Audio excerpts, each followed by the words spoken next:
இடம்பொருள் நேயர்களுக்கு வணக்கம். ஸோ இன்றைக்கி பார்த்திங்க அப்படின்னா இப்போ மகாநதி சீரியலில் நம்ம அப்படியே நினச்ச மாதிரி தான் விஷயங்கள் நடந்துகிட்டு இருக்குது. இப்போ என்னென்னு பார்த்திங்கன்னா இப்போ இந்த பக்கம் நிவினை கடத்தி வச்சுட்டு நிவினை போட்டு டார்ச்சர் பண்ணிருக்காங்க. ராகினியும் ராகவும் சேர்ந்து யார் ராவணுங்க அக்காவும் தம்பியும் சரியான ஒரு குட்டி சைக்கோங்களாக இருப்பாங்க போலே அப்படிங்கிற மாதிரி தான் நடந்துக்கிறாங்க.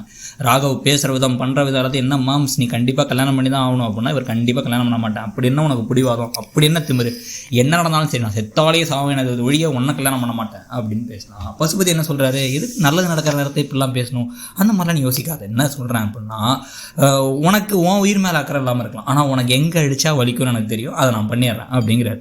அந்த சமயத்தில் பரிதாபமாக இப்போ என்ன பண்ணுறாங்க அப்படின்னா காவேரி அப்படியே ரோட்டில் நடந்து போகலாம். நடந்து போயிட்டு அந்த ரோட்டில் ஒவ்வொரு இடத்தையும் பார்த்தா நிவினும் இவங்களும் ஒன்றா சுற்றுனது ஒன்றா இருந்தது அந்த நினைவுகள்லாம் வந்துட்டு இருக்கிற அந்த சமயத்துலேயே ஒரு 4 பேர் சேர்ந்து இதாண்டா அந்த பொண்ணு அப்படின்னு கடன்னு சும்மாக்குள்ளே அள்ளி போட்டு அது தூக்கிட்டு போயிடுறாங்க. ஸோ தூக்கிட்டு போய் பார்த்திங்க அப்படின்னா இவங்களுக்கு முகத்தில் போட்டு கட்டை அவுத்தா அங்கே தான் தெரியுது பசுபதி தாண்டி என்ன நினச்சிட்டு இருக்க அப்படின்னா எப்போ என் பொண்ணை ஏமாற்றி என்னை ஏமாற்றி 50 லட்ச ரூபா அப்படிங்கிறத ஒரு பெரிய அமௌண்ட் ஏமாத்தினியோ அதை நினச்சாலே எனக்கு உன்னை போட்டு தள்ளும் போல தான் இருக்குது. என்னை எத்தனை தடவை நான் யார்ட்டையுமே தோத்தம் இல்லை, ஆனால் என்னை தோக்கடிச்சதெல்லாம் நீ தான், அது எல்லாத்துக்கும் பார்த்தா உன்னை கொள்ளணும் தான் இருக்குது, ஆனால் உன்னை தூக்கிட்டு வந்தது அதுக்காக இல்லை வேறு ஒரு விஷயத்துக்கு அப்படின்னு வீடியோ கால் பண்ணுறாரு. வீடியோ கால் பண்ணி இங்கே நிவினுக்கு காமிச்சா நிவின் ஐயோ நீங்கள் பதறிக்கிட்டு இருக்காரு நிவின்.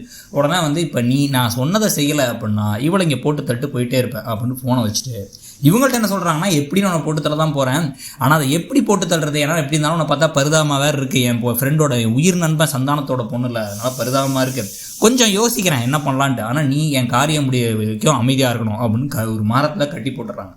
இதுக்கு நடுவில் வீட்டுக்கு வந்த விஜய் என்ன பண்ணுறாரு அப்படின்னா இந்த ரூமுக்கு வந்த விஜய் 2 ரூம்லேயும் இவங்க இல்லைங்கிறத பார்த்துட்டு எங்கே நாங்கள் இருக்கவங்கலாம் விசாரிச்சா தெரிலையேங்கிறாங்க.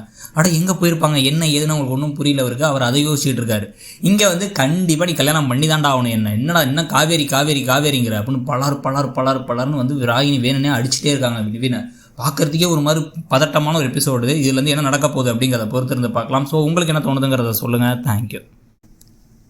இடம்பொருள் நேயர்களுக்கு வணக்கம். ஸோ இன்றைக்கி பார்த்திங்க அப்படின்னா